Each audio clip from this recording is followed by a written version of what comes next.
Hi, my name is Manpreet Singh and welcome to my YouTube channel. This channel focuses on real estate and mortgage insights. This channel aims to empower viewers with the knowledge to make informed decisions in the real estate market. Please subscribe to stay informed about the Canadian real estate market. Thank you so much for joining me today. I have a very special friend as a guest, Mr. Shahin, who is also a real estate agent, and as well as he owns a construction business in the GTA market. Thank you so much, Shahin, for joining me today. Dear Gifty, thank you very much as always. Nice to see you. So I'm going to start off with a few questions and then we'll take the conversation from there. So my first question is, how long have you been in the business of real estate and what exactly inspired you to come into this business? I actually started real estate in 2005 and I always had a thing for building or creating something. And at that time I was young and I knew that in order to get into that business, you got to get into real estate. So I started with real estate, and through real estate, I went to the next stage of building houses, acquiring them, doing full renovations. So that's what got me started in this. Nice. I have another question. Let's come back to the current real estate market, what it's happening right now. A lot of condos are sitting up for sale and they are not moving. So we are looking at about 6 to 7 months of inventory sitting. Do you have any suggestions for sellers, or what are you seeing in your market? Unfortunately, to be honest, nobody knows, because people that keep giving their own information, they think they know exactly what's going to happen. But at the end of the day, we all take an educated guess. Yep. There is a lot of condos on the market. The appetite for buying condos is not like as before. If you remember, during COVID, a lot of people left the city.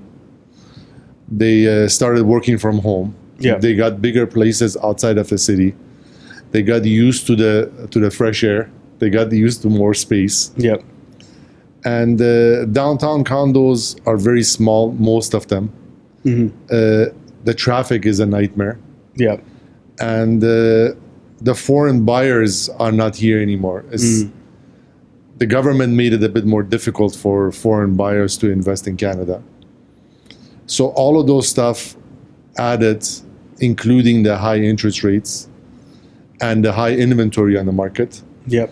It has put a little bit of a slowdown in that. And let's not forget that when you're buying a condo at the beginning, when it's new, yes, the interest rates are reasonable. Yeah. The maintenance is reasonable. But as time passes by, the maintenance goes higher and higher. Yeah, that's and then true. people start sitting there and doing their financing, and they say, okay, I'm buying this small condo, but the maintenance went from like $400 a month to $800 or $900 a month. Yeah, that's true. So these are the little things. But as interest rates are coming down, obviously it's going to create more buyers. But it's not something that interest rates come down today and you see tomorrow people running and buying condos. It's going to take some time. It's going to take 6 months to a year from the past experiences that I have seen. In 2007, 2008, we had a market crash. Yeah. And it took a few years. In 2017, if I'm not mistaken, is when the stress test came in. Yes. That slowed down the market. And then slowly it came back. So in the long term, eventually, everything will go up unless the country goes bankrupt. Yeah. But if you look at the history of real estate, it's always on a climbing way. Yes, it has its ups and downs. Cycles, yeah. But overall, if you're looking at the long term, real estate is the best investment. That's true. And I see it coming back. I completely agree. Let's just touch base a little bit about the luxury real estate. You work in the area of Richmond Hill and North York that has quite a bit of luxury real estate. Correct. So if somebody's looking to sell one of their real estate, let's say if they have a luxury home somewhere in Richmond Hill or North York, at this point of time, what could be the best strategy to move that piece of real estate? So right now, it's a buyer's market. Yeah. Because there is a lot of properties on the market. Yep. And buyers are very picky because they can be picky. So anybody that wants to sell luxury real estate, other than that the house has to be built right and it has to be presented right, Yep. it's very important that you can present something. It's like I always say, buying real estate is like a first date. You have to look good. You have to make your best impression. Yep. When somebody comes into your house and the house is cluttered or doesn't smell good, or the floor plan or layout is not proper, then obviously people are not going to put an offer on it. Yeah. So this business, comes with experience. Yeah. When somebody wants to build a house, if, for example, they go with a reputable builder or architect or engineer, they will direct them in the right direction. That is this for yourself or is this for resale? Yeah. If it's for yourself, then you can do whatever you want to do because this is your house, you want to stay in there. But if it's for resale, then obviously you got to look into what is selling, what are people want, what is a design that is timeless. And if you stick to those factors, it's going to be a lot easier, even during downtime, to move a luxury property. That's true. That's true. No, I completely agree. I was going to come back towards the construction bit of real estate. You have been doing this for a few years. I've been doing real estate since 2005. I've been doing construction at the same time, but like the last 10 years, I would say it's like more deep into it and with bigger projects. Nice, nice, nice. So let's say if somebody has a property of a decent size, anywhere in GTA, Mississauga or North York, Richmond Hill, 2,500 square feet. It's an older property and they want to demolish it and then build something nice on it. As per, of course, you have to get the permits from the city and all that other stuff, which is a lot complicated. So roughly what sort of timeline they're looking at this point of time? Okay, that's a great question. So one of the main things that causes delays is permits. So permits can take any time from 2 to 6 months, depending on how complicated it is. So the city sets regulations for you, and there are certain bylaws. If you stick to those regulations and bylaws, yes, you can get it in 2 months. If you want something bigger, something that is not in the zoning, then it's going to take longer. From the day that we have the permits in our hands, depending on the size of the house, anywhere from 8 months to a year. If, of course, there is no shutdowns, no lockdowns, no material shortages, as we call it, no acts of God, major flood, major fires. In a smooth environment, 8 to 10 months, we can have a turnkey house from the day we receive the permits. And what about the materials? Any issues with getting the materials? At the moment, everything is fine. Prices are down, but the problem is prices are not down like pre-COVID. If you pay attention, when the big companies, when they raise the prices during like COVID and other emergencies that happened during our lifetime, it's kind of hard for them to go down to the original price because the profits are there, right? So prices are down right now than last year and the year before, but they're not down as pre-COVID. No, for sure. So once you get the permits, it's going to take about 8 to 10 months. Correct. What if the client wants to go a little bit extra in terms of when you're building the house to live in by yourself with your family, it's not an easy step because the family wants something and then let's say the kids want something else, the wife wants something else. So there's a lot of customization.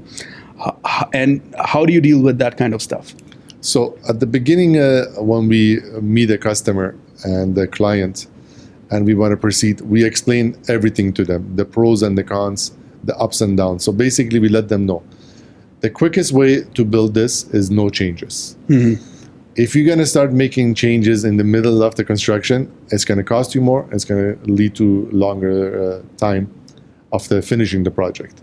So I have no problem. Our team has no problem with making changes for the customer, as long as the customer is aware that it could lead to more cost and slower time. Okay.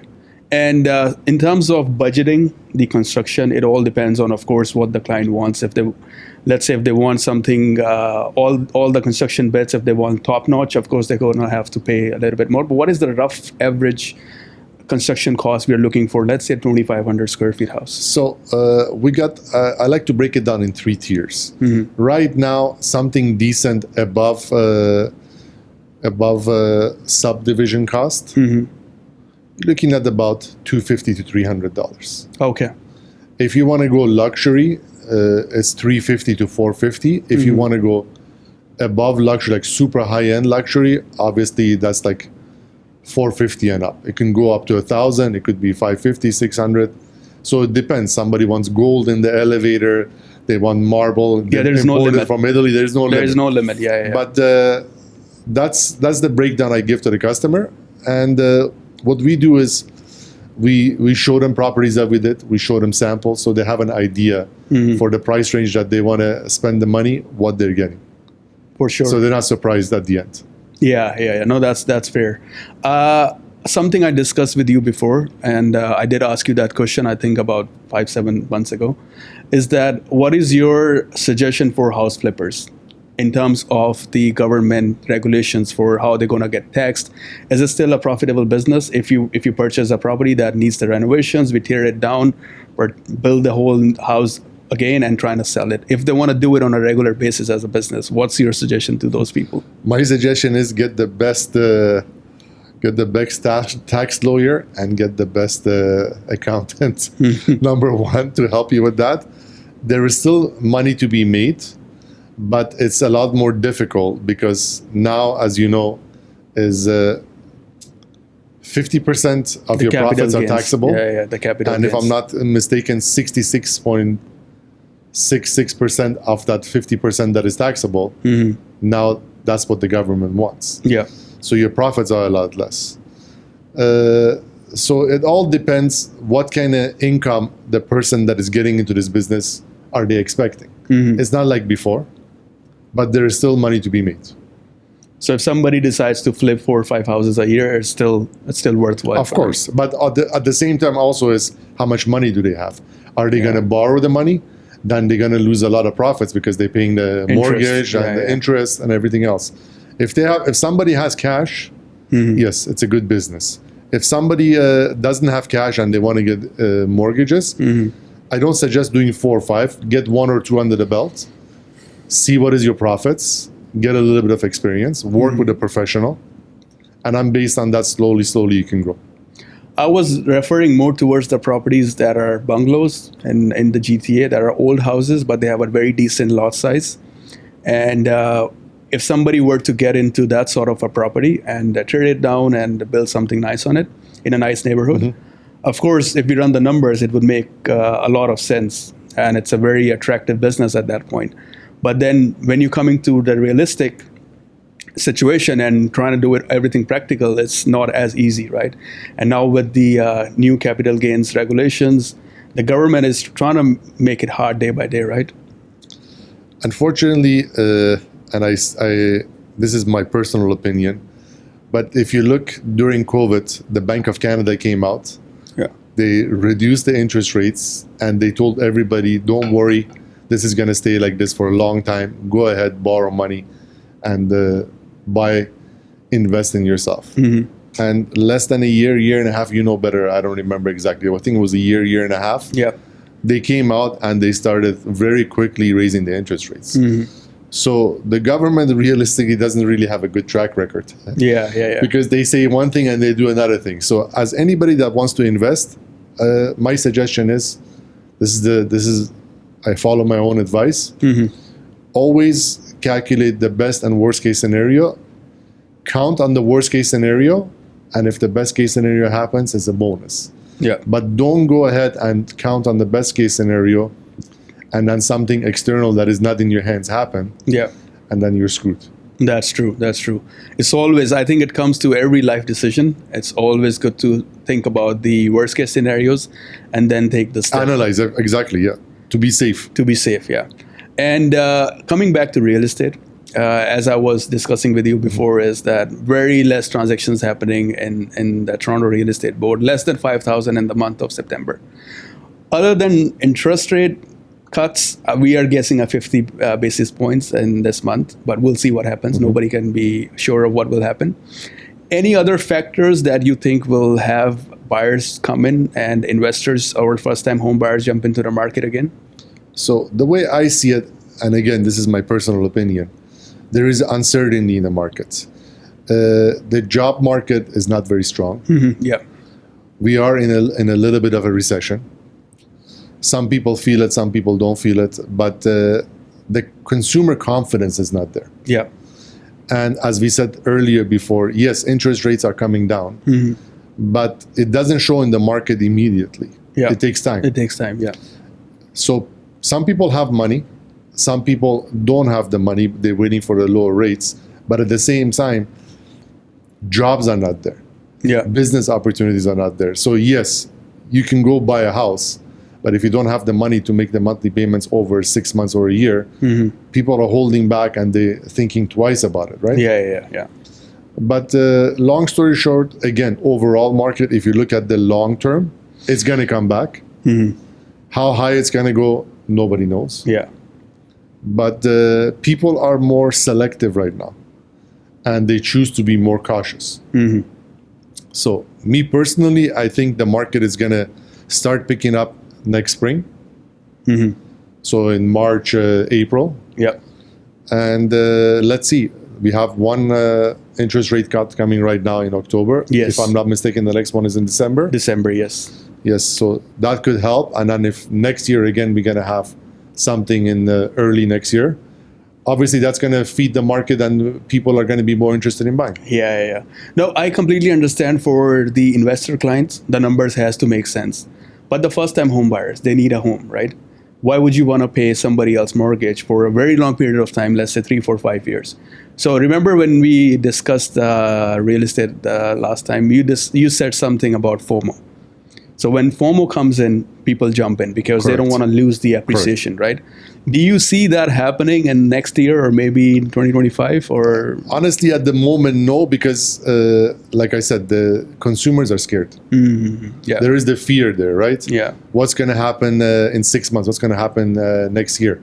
People don't have the savings they used to have. Yeah. Because if you look at it yourself, me and you are on the market right now. Yeah. Gas is more expensive. Food is more expensive. Restaurants are more expensive. Entertainment, everything has gone up in value. The damage is already done. Yes. So not everybody has the savings that they used to have. Yeah. And people are afraid, and people are looking now. A lot of more people are looking forward. Okay, I can buy this right now, but how long can I keep it? If I'm not mistaken, Canadian credit card debt is one of the highest in Canada, in the world. Sorry. Yeah. So all of these things shows to us that people don't have the money that they used to have, right? So caution is in the air. Unfortunately, some people are out there that are saying, "Run, go buy. It's going to be hot. You're gonna miss out on the market," and they're just feeding the market. Like, if you have the money, if you're secure, yes, maybe they're right. Maybe in spring the market is going to become hot, but better to be safe and have the security and pay $50,000 more in spring because you missed out right now, than right now going and buying something, and then in spring losing your job and losing everything. That's my personal opinion. I think that's what we are also noticing on our side, on the financing side, is that clients right now, they have a lot of revolving credit balances that we didn't used to see back in like 2-3 years ago, right? Right now, there's a lot of financial burden, and that's restricting these buyers to jump into the market. And also, as you said, they have suffered quite a bit in the last 2-3 years with the inflation. Everything has gone up. I remember paying $1 and maybe like 10-15 cents for the premium gas. And right now it's about $1.95, $1.90. So yeah, that has affected people. But especially when living in this country, you only have a limited amount of, for most people, limited amount of income coming in, right? Correct. So you budget your life accordingly, and then all of a sudden things change. So now people are scared 100%. And there's a lot of financial burden that is restricting the buyers to jump into the market.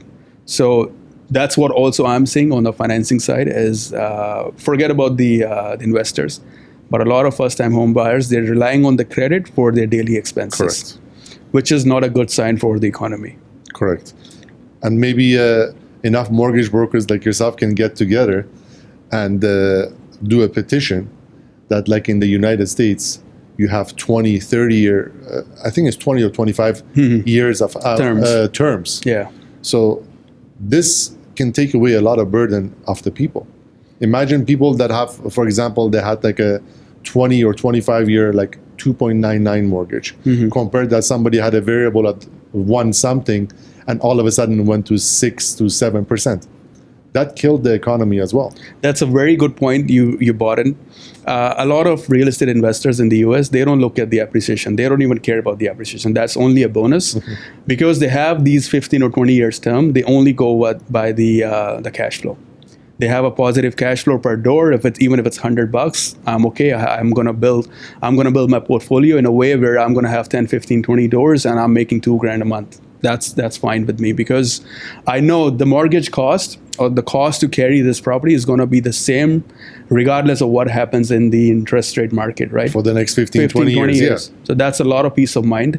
Whereas in Canada, we cannot go over 5 years on a fixed term. And variable, of course, you got to ride the wave. Not every lender is going to change your payments, but some lenders do, some banks do. So as soon as the interest rate starts to increase, your payment's going to increase, and now you calculated your cash flow on the basis of the interest rate that was at the time of acquiring that real estate. Now it has changed. Now you signed up for this mortgage for at 1.67% or 1.7%, and right now it's sitting at 6.8. So your whole calculation has changed now. You initially you thought that you would be getting $100 or $200 or $500 positive cash flow, but now you're ending up paying $1,500 or $2,000 out of your pocket. So that's a very strong point. I hope that one day we will have that kind of option for the clients where we can offer them 15 or 20 years fixed rate terms. That will be a lot helpful for the investor clients, but I don't know when it will happen. Nobody knows. You can be a trendsetter, my friend, to get enough mortgage brokers together. Yeah. And this is actually something that's beneficial for all the Canadians. Yeah. And you guys can push for this, and hopefully the government will listen. I personally see this as one of the great things that can change the Canadian real estate. Yeah, and these people know they're secure. This is the rate.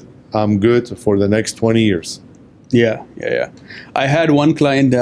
He bought some properties outside GTA, within Ontario, and that guy had 5-year fixed in 2021. And the beginning of 2021. He bought those properties. I don't know how he did it, but I did his mortgage last year. He was laughing because he was only paying there was small properties, but he was only paying like $900 or $1,000 mortgage payments. And his fixed rate was sitting at 2.2, wow, 2.1%. I was like, how did you do it? He was like, I got the feeling that market is not going to stay the same. So for all my investment properties, I chose 5-year fixed. That's the maximum I could have got. You see, also I see one problem is, but this is not only for Canada, it's overall the human being. We get greedy. Yeah. And when you have like a fixed rate at like 2% or like 2.2%, people still want that variable rate at like 1.8, 1.9. What was the lowest variable rate during COVID? I've seen 1.55. And everybody wants to go lower, and then they don't want to fix it. And then unfortunately, we all know what happened. It went up, and some people lost their houses. Power of sales are up a lot. So it's greed too a little bit. But coming to the conclusion of this conversation we had, I think you said a very good point that it's not going to be a quick change in the market with these cuts. It's going to take about 6 months, maybe 1 year, before we see the heat in the market back again. And do not expect that in the next 2-3 months it's going to be crazy as the COVID timings. That's not going to happen. I don't see that personally. And thank you so much for sharing the insights of the construction business, because a lot of times we don't think that that's also an option, right? And you tear down the cost of the construction. Thank you so much for sharing all your experiences. And As it was always, a pleasure, my pleasure. Same to have you here. Same here. Nice to see you. Nice to see you, bro. Thank you. Thank you.